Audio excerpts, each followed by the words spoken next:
Again, it's over to you. Thank you, Felicia, so much. Hi, everyone. My name is Megan, and I work for Craft Express. Before we get started, this is the second in a series of classes we've been doing about being introduced to sublimation, with our first class having been last month about what is sublimation and giving you the basic information. So if you could in the comments let me know if you A, took that class, or B, how much knowledge you have of sublimation. I would love to hear about it because that'll help me decide how much more detail I should go into about sublimation in general before we start talking about starting your business and how to sell. And don't worry, you did not have to attend the first class to attend this class, so it's not a big deal. Normally, what I love to do is go ahead and do a demo, but for this class, because I want to really talk about markets and how to sell, we're not doing that. I'm sticking to a PowerPoint and walking you through an example of what a shop could do.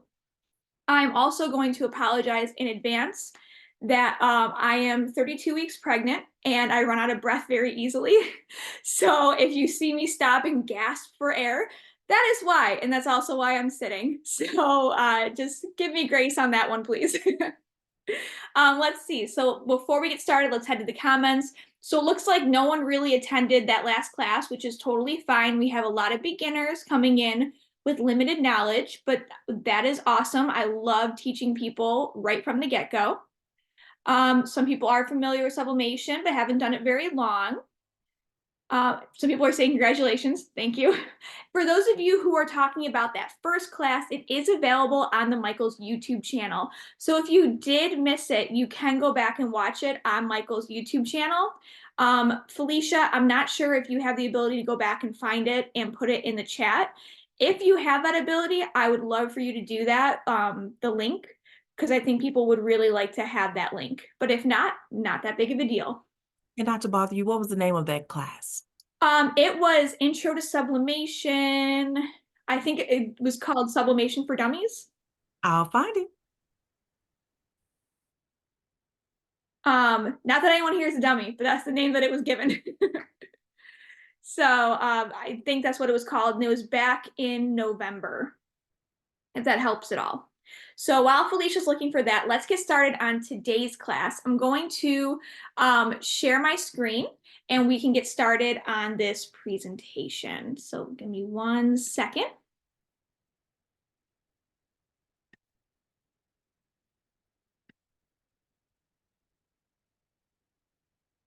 Okay. I'm going to put this in presentation mode and I'm going to assume everyone can see it, and I'll take some breaks as we go. But basically this is Start a Sublimation Business, 5 tips for choosing what to make and sell, our second class. So quickly, just so everyone knows about Craft Express and who we are a crafting supply company. We sell everything from blanks to sublimation equipment, HTV, permanent vinyl, accessories, a lot of crafting products, and we do sell on michaels.com and in select Michaels stores. So we have only been in business for about 2 years, but my boss and I together have 20 years of collective knowledge of sublimation. So we're very knowledgeable on what sublimation is and running a sublimation business. So what is sublimation?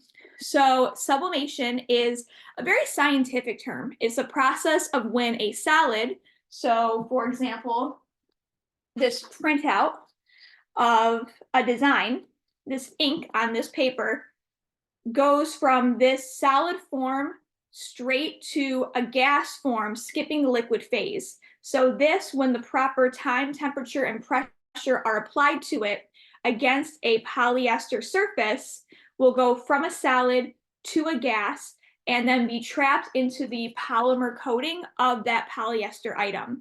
It's the polyester that opens up like a flower when heat is added to it. And then when the heat and pressure are taken away, closes kind of like a Venus flytrap and locks that ink in.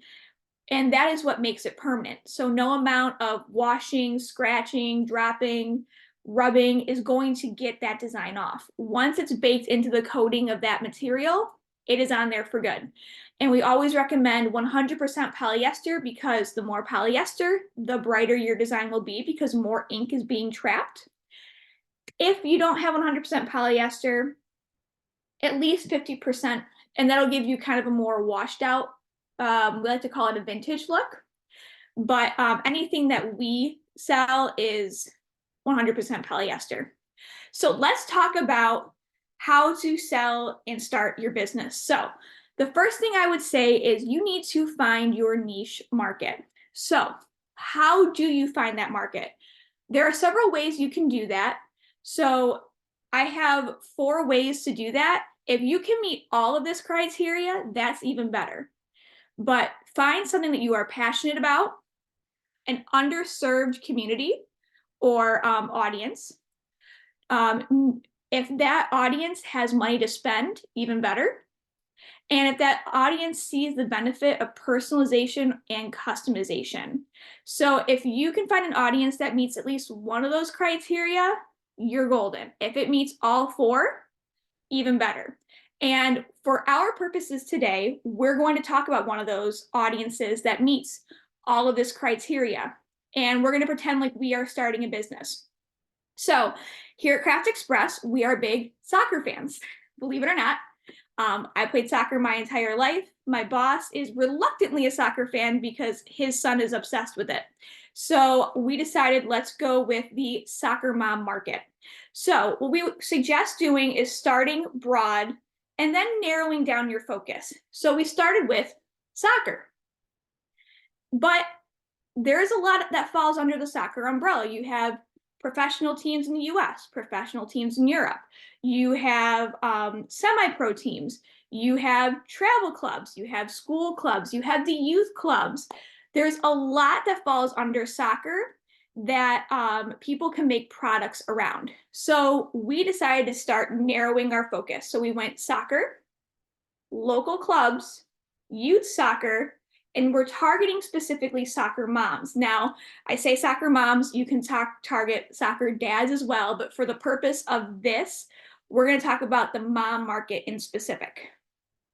So by going through what we are passionate about, a market that doesn't always get a ton of attention, because generally when you're talking about youth sports, you're focusing on the players and not the parents. Soccer moms, we're going to see in a little bit in a few slides that they do have the money to spend. For the most part, everyone's different, but based on research. And then we're going to see how they see the benefit of personalization and customization. So we found a market that fit all of our criteria to start with a niche group. So tip number 2 would be to get to know your audience. So some questions you should be asking yourself is, what audience is your demographic? What products would your audience use? What products would they want or need? So what ones that they would want and what ones they would need are very different. And you have to ask yourself, am I able to meet one of those criteria? And even better, can I meet both? How can your audience benefit from personalization and customization? And what items can you rule out for your audience? So when we talk about personalization and customization, that is a big reason why people get into sublimation, because sublimation gives you the ability to put your picture, name, and general information and personalization information about people on a product. It's by doing sublimation, you're offering a customer something they can't just find in a department store. And it's an item they have to come to you for. They can't just go to the mall. And then it's just important to figure out what items will not work for your audience, as it is to figure out what items will work for your audience. And we're going to get into that in a second. So we're going to take tip number 2 and we're going to start breaking it down. So I did a little bit of research and we have the where I found this information in the last slide in my references. But basically, and this is a little bit wide of an age range, but I said, okay, what is the age range of the average soccer mom?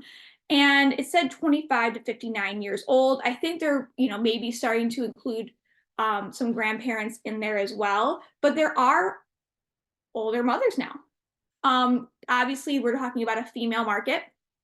For this market, the median household income is 90,000 a year, but the net worth of a couple that falls in this market is $284,000 a year. And when we say that, that means that what assets they possess. So when it comes to the value of their home, their cars, and big electronics, property ownership, their net worth falls much higher than their household income.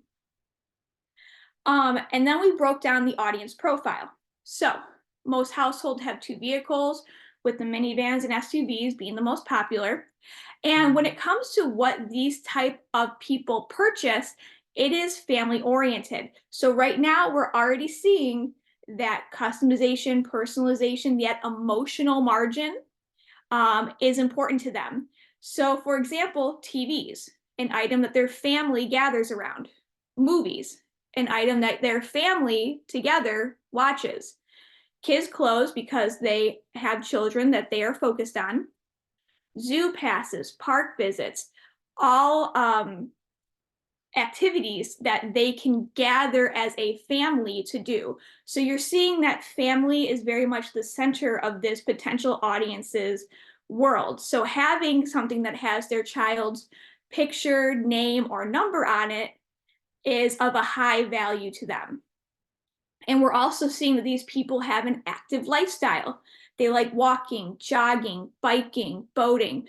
So that also tells us that maybe the type of items that we should be making for this audience should revolve around those activities. And I'm going to take a quick break to check the chat. Let's see. Okay, looks like we don't have any questions yet. I think my audio might be coming in and out. So if you're having trouble hearing me, please let me know in the chat. I guess my audio might be stalling. It's working good for me. It may pause just a little bit here and there, but so far you're sounding fine. Okay, great. Then I'm going to go ahead and keep moving. Okay, Cynthia says no problem there. So I'm gonna go ahead and keep moving. Oh, so we have a great question. Someone says, what does emotional margin stand for? And I'm so glad you asked. So emotional margin is something that a term that my boss and I have kind of termed and come up with, but that is how much people are willing to pay for something that makes them feel good. So hitting the emotional margin would be having a mug with someone's picture on it that maybe it's a picture of Billy that you can give to grandma for Christmas. It is worth more to her than a normal mug because it has her grandchild's picture on it. So if you can kind of hit those heartstrings for a customer, they're willing to pay more for it because they are emotionally attached to the item, as opposed to an item that doesn't feature something or someone that they are passionate about. And I hope that helps. Okay, so it looks like everyone is having good audio, so we're going to keep rolling. Okay, so products for your audience. So we've talked about what this audience looks like.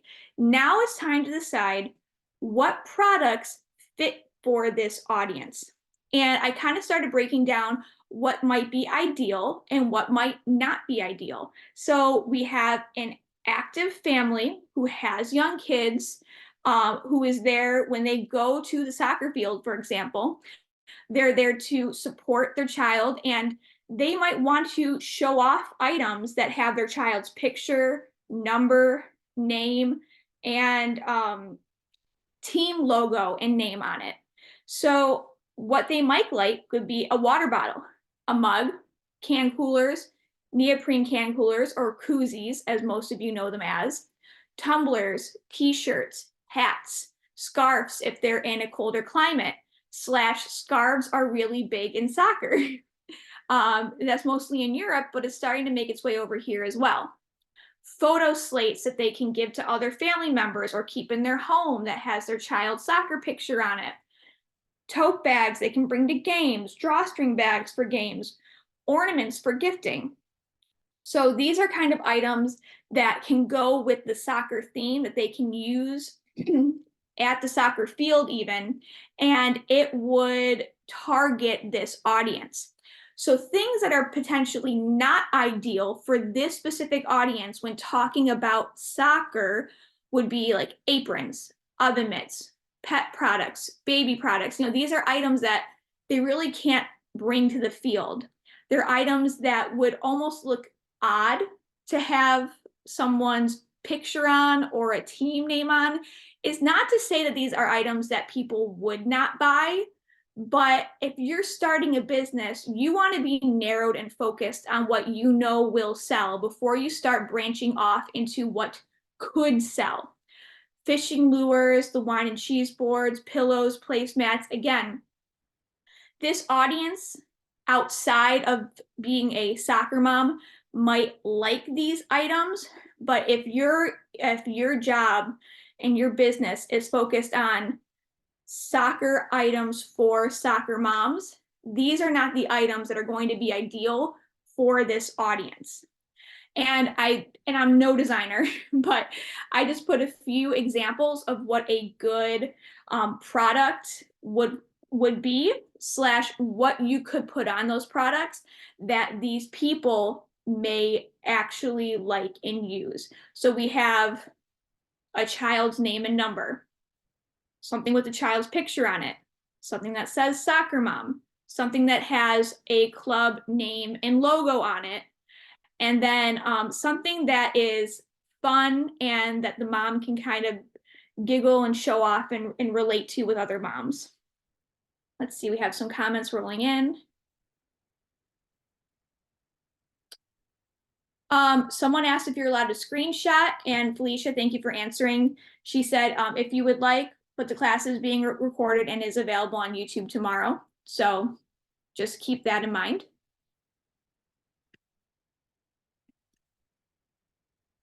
So moving on, we're going to go to tip number 3, which is buying the right equipment.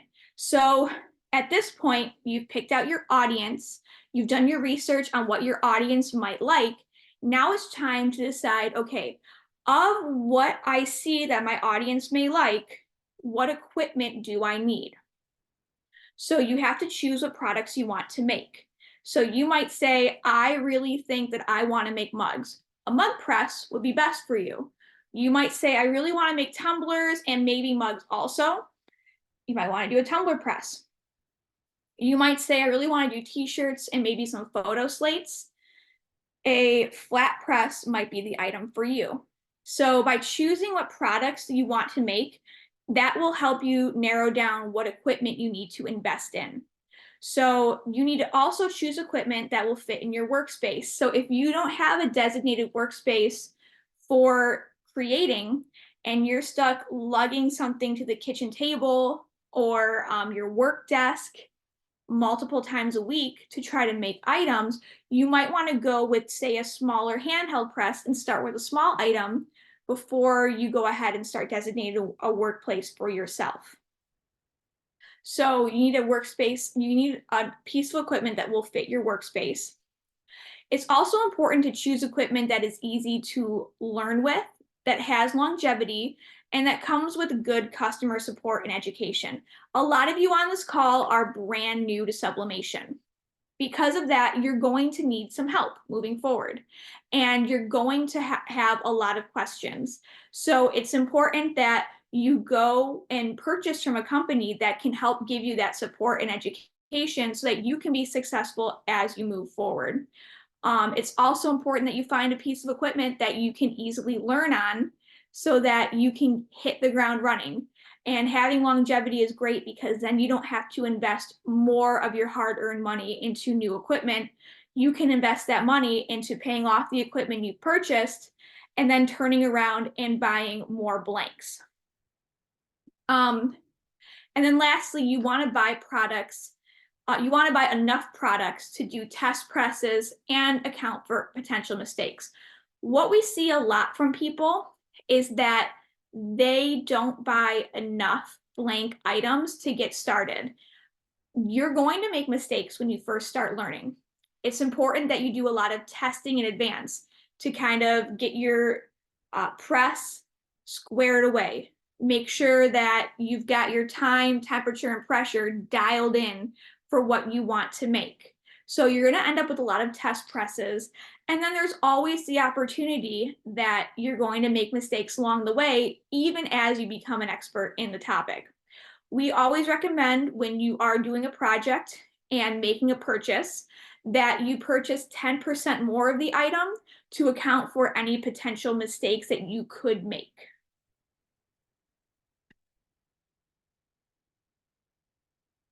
Tip number 4 is to master a few items. So we talked about narrowing down to find your niche. You also should narrow down to find your niche product.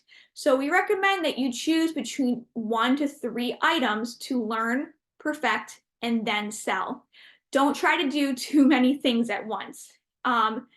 If you're trying to do tumblers and mugs and can coolers and glass cans and wine tumblers and goodness, champagne glasses, that's a lot of different items that you're trying to learn and get narrowed in on. And it's a lot of different product to buy. If you can choose between 1 and 3 items to focus on, you're going to end up with a better core product that more people are more willing to buy.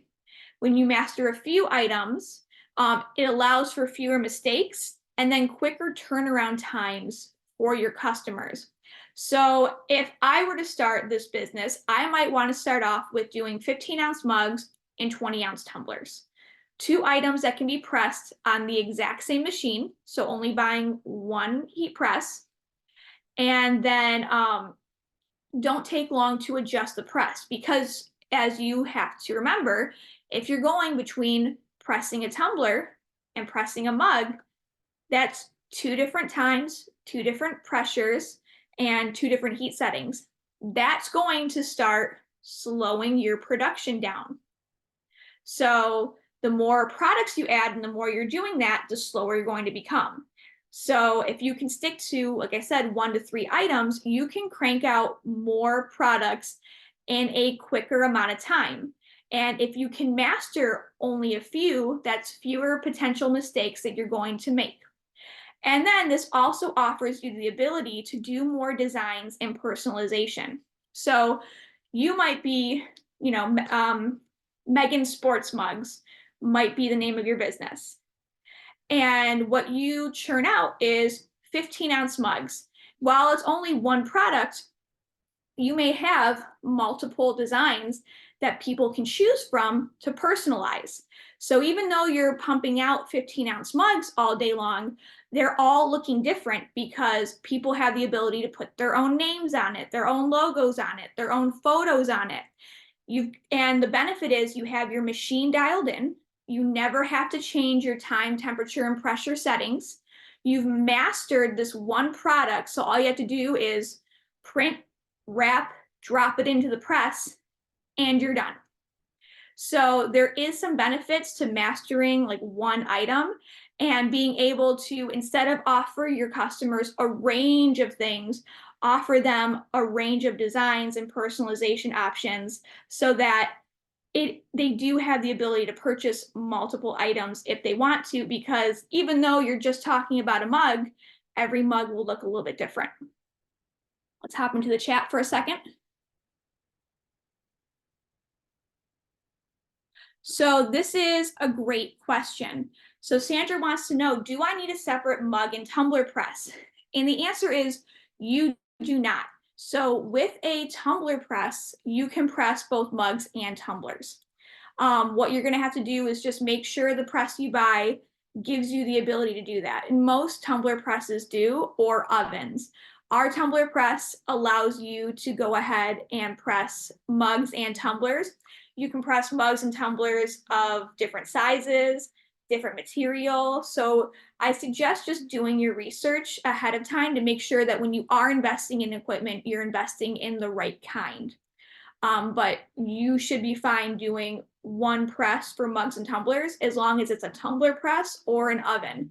I would not suggest a mug press because mug presses are generally made too small for tumblers, and you're either going to have to rotate your tumbler from one side to the other in order to get a full press, or you're not going to be able to cover your entire tumbler. So I would go with the tumbler press or the oven. Someone says that they use an oven and it's a little bit cheaper if you're interested. So, and again, all of our products are available at michaels.com. And then lastly, tip number 5 is create manageable growth. So when you are ready, when you've mastered your few products and it's time to grow, ask yourself, what other products is your audience asking for? So if you're already pressing mugs and tumblers, and maybe you're realizing that it's time that you expand, is your audience asking for other drinkware? Is your audience asking for t-shirts? And then ask yourself, okay, if I can invest in more equipment, maybe I want to get a flat press and start doing t-shirts. If you don't currently have the ability to invest in more equipment, ask yourself, what other products can be made with the equipment I already have? So for example, we're talking about using a tumbler press to press tumblers and mugs. So if you're looking to do more growth, once you're ready with that tumbler press, you can start pressing maybe 18-ounce glass cans, or you could start pressing low balls. I'm looking at what I have around here that would fit in there, or maybe stainless steel can coolers. So if you're able to grow with the equipment you already have, you're not fronting more of an investment. And then ask yourself, will adding new product take attention away from your core product? And when I say take attention away from your core product, I'm not talking from an audience standpoint. I'm talking about from a production standpoint. If mugs are, the backbone of your business, you want to make sure that they continue to be, because it's a product that you do well, it's what you're known for, and it's what you're able to crank out quickly and effectively. And you don't want a new product to take away from that, because if your core business starts to suffer, that's when you can start losing customers. So these are all things to ask yourself as you create growth down the line. And just so you know, I have my reference here. It's from Forbes. But if you do want to learn more about us at Craft Express, this is where you can get in touch with us and follow us.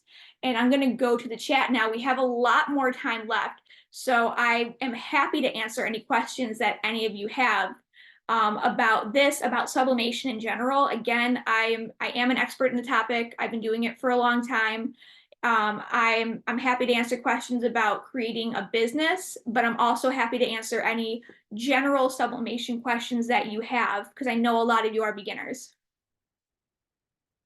So Sandra wants to know, can you press wine glasses? And I'm going to stop sharing my screen now, because I think all of you have probably seen where you can find us online. There we go. So Sandra wants to know, can you press on wine glasses? And the answer is yes. It really just depends on your equipment. So if you have an oven, you can press on wine glasses using a wrap. If you have a tumbler press, you can press on the flat part of the wine glass. You can't do it with a mug press. So I know there's also some machines, like we have a 3-in-1 tumbler press that does have a mug attachment. You can use that as well. Great question from Kathy. So thoughts on craft fairs, are they worth it? And the answer is, it depends. It depends on what type of audience you plan on selling to. If you are looking to make tumblers, say for Christmas, going to a Christmas market would be a great place to sell. or back to school, if you want to make pencil pouches, going to a market right before the start of the school year would be a great place to be. If you have more handicrafted items, a craft fair is great. If you are targeting an audience that's mainly men, a craft fair is probably not the place that you want to be, because that type of location generally draws in more women. So it's important to ask yourself what audience you want to serve before you make that decision. Generally, there's no harm in trying it because the buy-in fee for most craft fairs, excuse me, is pretty low. It's more the cost of your time. Let's see. How do I use a Cricut along with the app? Tanita, I'm not exactly sure what you're talking about. If you could be more specific, I'd love to help you. Though I don't work for Cricut. Does sublimation require special inks? Fantastic question. Yes, it does. Sublimation requires sublimation ink, a sublimation printer, and sublimation paper. I know it sounds like a lot, but it's really not that bad. Here's an example of a sublimation printer that I have behind me. This is a Sawgrass. So it requires a special ink because sublimation ink is made differently from other inks.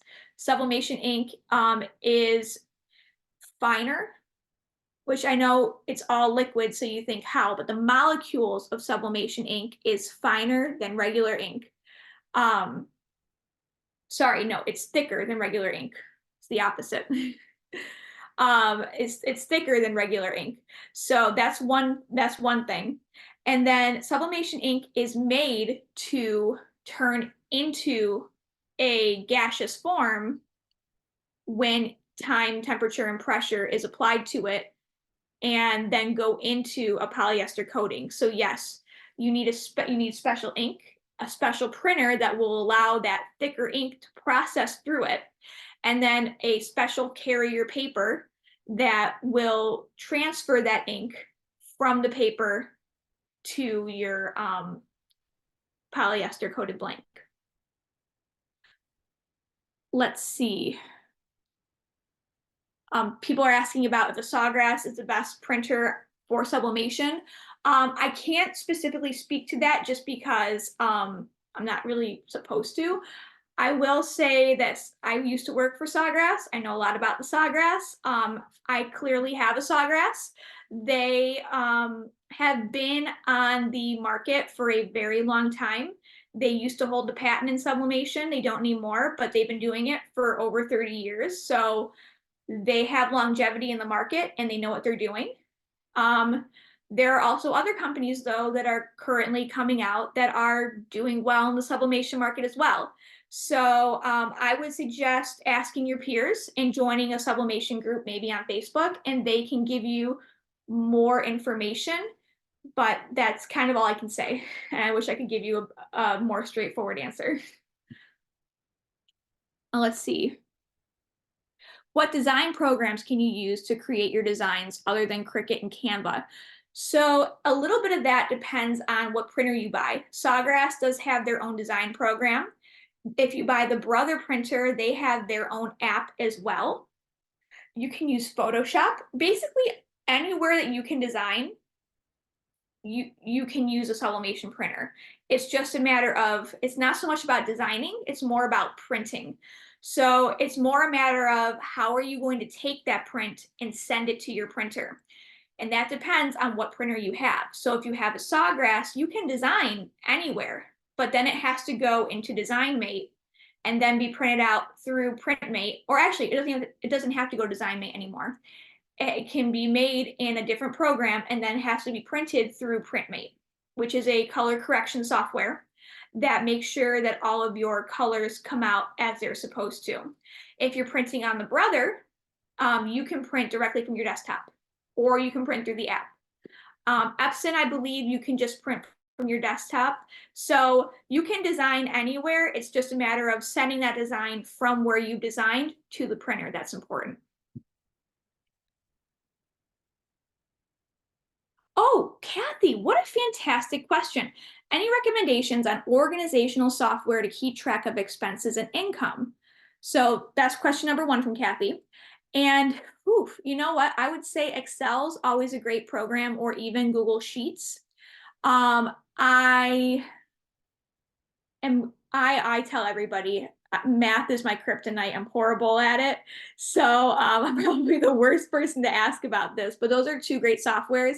And depending on where you sell through, some of these websites and programs also have that information on the back end.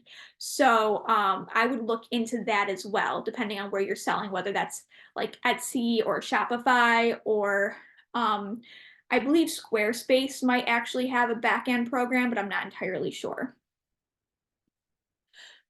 Kathy's got a ton of questions and I love it. So best way to increase sales, is social media necessary? Etsy versus Shopify. So I would say Etsy and Shopify. The more platforms you have your store on, the more likely you are to make sales.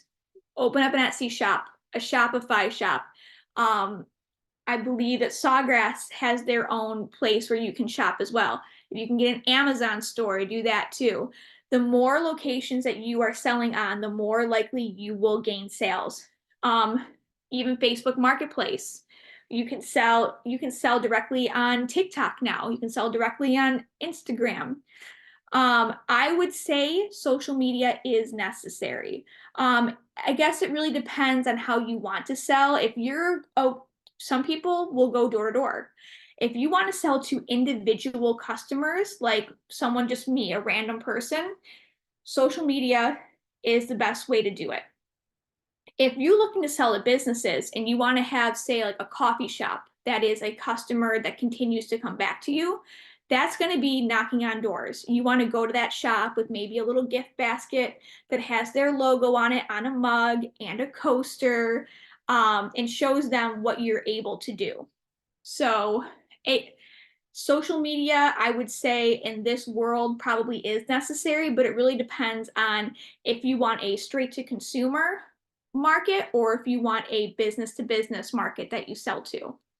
And a great way to increase sales, if you do have a website, which I suggest having along with the Etsy, the Shopify, the social media, using SEO. So making sure that your shops, your website, hit certain hashtags and keywords in the back end and in the front end to make sure that if people are shopping online, which most people do nowadays, your shop pops up when they are searching for the item that they desire.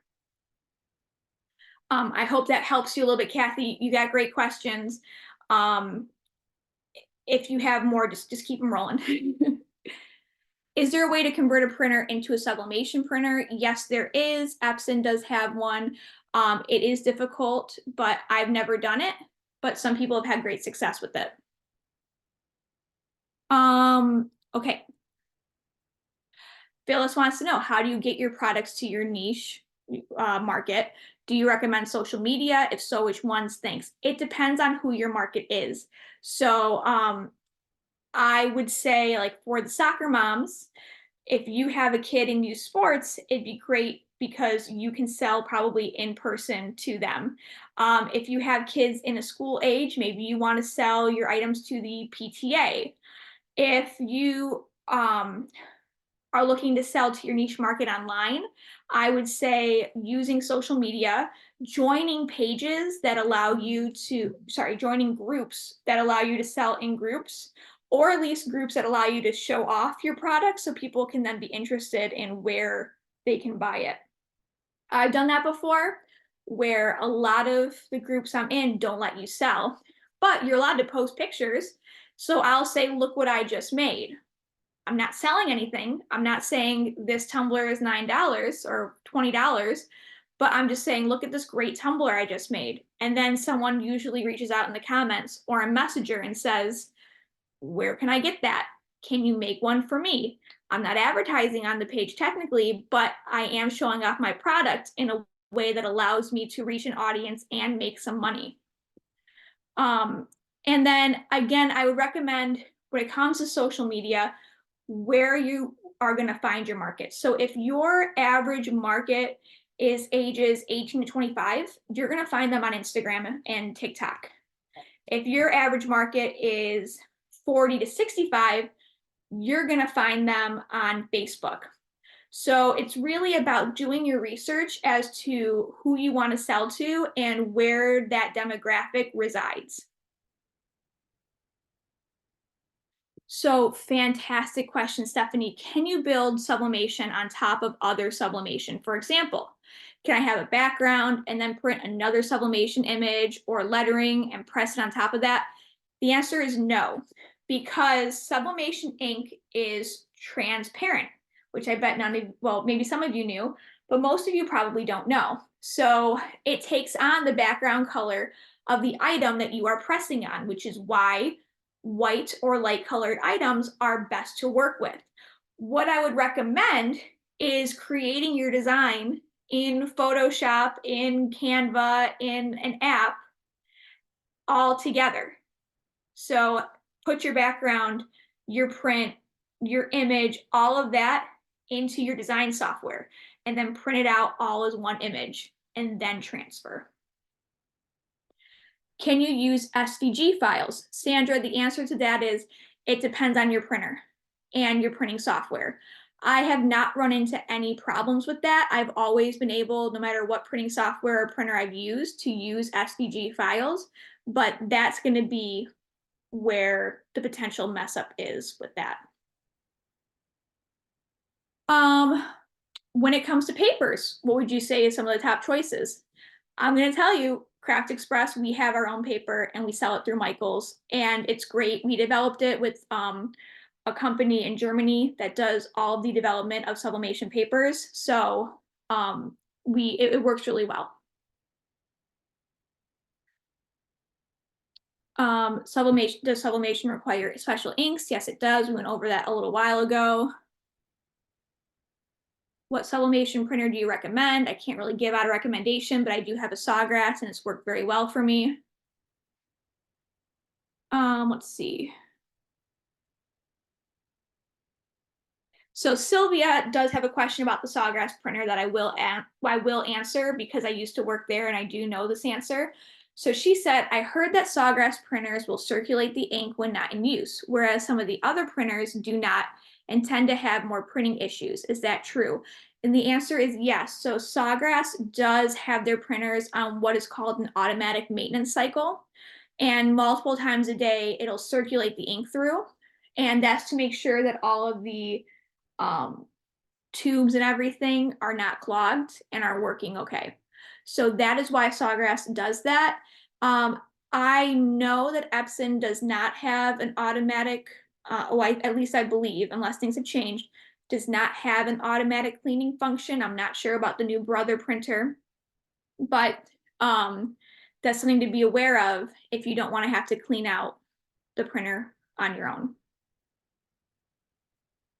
Sandra, do I need a separate mug and tumbler press? And the answer is you do not. If you have a tumbler press, you can press both tumblers and mugs on there.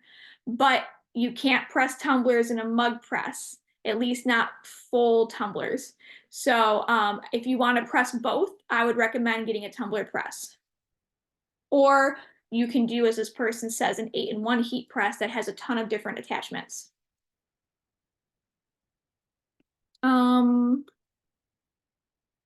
Sierra, I love this question. So can you give me about 2 examples of a product niche for preemie babies and nurses? So they're obviously 2 different customers, but I can do that. So if you're looking at preemie babies, I can tell you some products that we have that would work great for preemie babies. We have hats, we have blankets, we have onesies. So I would say for preemie babies, items that are not specific to size, so probably onesies would not be it because most sublimation blanks onesies are not made for preemies. Hats could be hit or miss. They'll be a little bit big, but they'll be cute.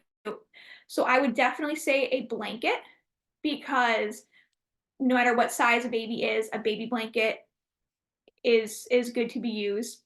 And then maybe a photo slate because yes, we're talking about preemie babies, and it automatically makes you think about making a product for the baby.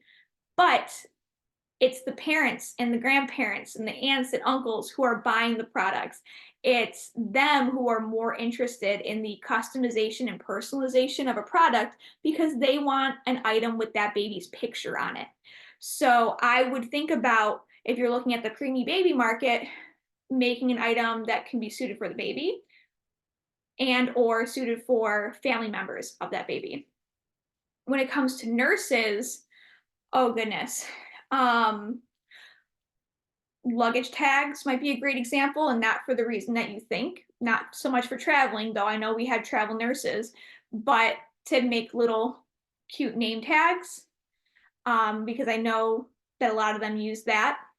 And let's think for a second.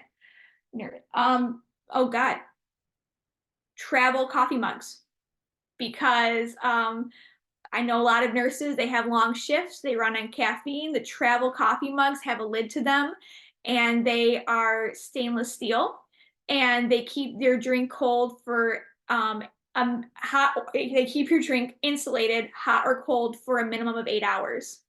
So that could be a great item because it allows them to keep their coffee warm without having to continuously reheat it.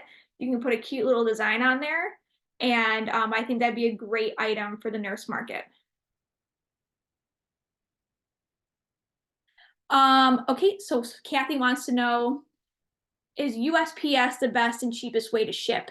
Kathy, it kind of depends on your area, where you're shipping to, if you can get business rates. I don't really have an answer for that right now, because there's a lot of factors. We personally ship on every platform. So that just might take some trial and error. And I know you asked about lasers. It's totally fine that you asked that because we do have a laser machine coming out and we do have laser blanks. I don't have any experience yet, but I will in the next few months. Kathy's rolling out the questions and I'm here for it. So, is sublimation coating spray okay to use on darker color shirts? So the answer is no and no. First off, sublimation coating spray, I never recommend, and here's why. When an item is being made for sublimation, it is coated evenly. And that is to ensure that an even amount of polyester is put onto the item. If one side of an item has less and one has more, one side is going to be duller and one side is going to be brighter, making for an image that looks wonky. Number two, you cannot sublimate on dark colors. As I said before, sublimation ink is transparent and sublimation ink does not print white.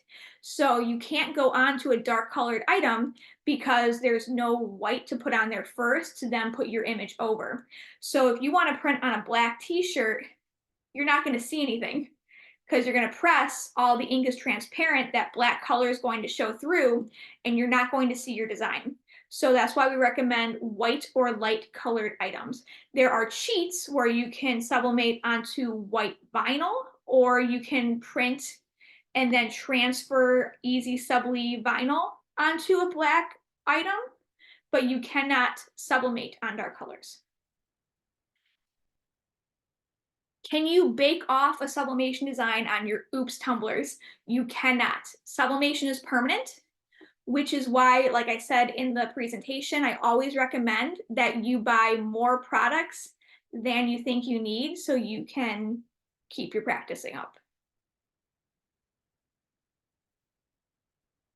Does a tumbler need to have a straight side or can it be tapered?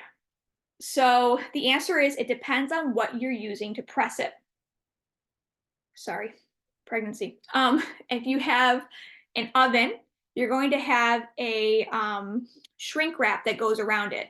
That will allow your design to be pressurized even in the tapered areas, and you'll be able to sublimate on a tapered item.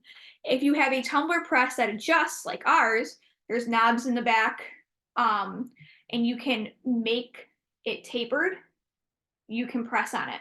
So like I said, it just depends on what type of press you're using in order to press. Let's see. Can you give an example of coffee mug pricing, not tumblers? What would or could be a good starting price point? Okay, so Sierra, I'm going to try to get through this quick so we don't have much time left. For example, our mugs, you can buy a 6-pack of 15-ounce mugs for $14.99. That comes down to like roughly a little under $3 a mug. Then you're talking about the amount of ink on the paper in your time for sublimation. So say the overhead cost of making your mug is $5. I would probably turn around and sell a 15-ounce mug for anywhere between $15 to $20, depending on what's on it, and turn around a $10 to $15 profit. Phyllis, so can you only use sublimation blanks, or is there a way to make an item into a sublimation blank? You can sublimate on items that are polyester coated, so a polyester t-shirt, or there are some other items out there that are already coated in sublimation that are not specifically made, sorry, they're already coated in polyester, but they're not specifically made for sublimation. You can use those. I would not recommend turning an item into a sublimation item. Let's see. Do you have to purchase special mugs for sublimation? Yes, they need to be coated in polyester. Great question, Phyllis, and this might be our last one because we're almost out of time. Will a sublimated item be destroyed in the dishwasher since the heat gets very hot during the drying cycle? The answer is no. The drying cycle does not get hot enough to reactivate that ink. When you're pressing a mug for sublimation, you're pressing it at 392 degrees, and you're doing it with a pressure.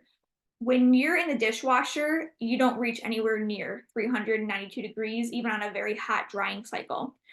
So that ink will not be reactivated. One of the benefits of sublimation is that the design will never come off. It'll never crack, fade, or peel. So you, as long as it's not metal, you can put it in the microwave, and you can put it in, and you can put basically any item into the dishwasher. The only thing we recommend is for the temperature controlled items. So like the double walled stainless steel tumblers, for example, you hand wash those, and it's not because of the ink. It's because it's double wall vacuum sealed like a Yeti, and the dishwasher can break down that vacuum seal, and you don't want that to happen. So we recommend you hand wash that. Again, nothing to do with the ink, but generally speaking, all sublimation items can be washed. Let's see. Last question, but how to price ink in the product costs? Like you buy $35 of ink, you use one sheet for a mug, how much? So we did this comparison at Sawgrass, and it was like less than a penny per square inch of ink on a full sheet of paper. So the ink is a very, very, very low cost. Let's see. What about an item that could go into the oven? Could the sublimation wear off? So Sylvia, that's a great question, and here's my answer to that. I don't know of any sublimation item that you would want to put in your oven and eat off of. There are some, like our mugs, for example, are FDA approved, so you can drink out of them. But for example, if you're sublimating a plate, generally speaking, they're decorative, and you're not really supposed to eat off of them. So I don't know of any sublimation item that goes in the oven, period. And B, most kitchen items are more for, aside from the drinkware, are more for display than actual use.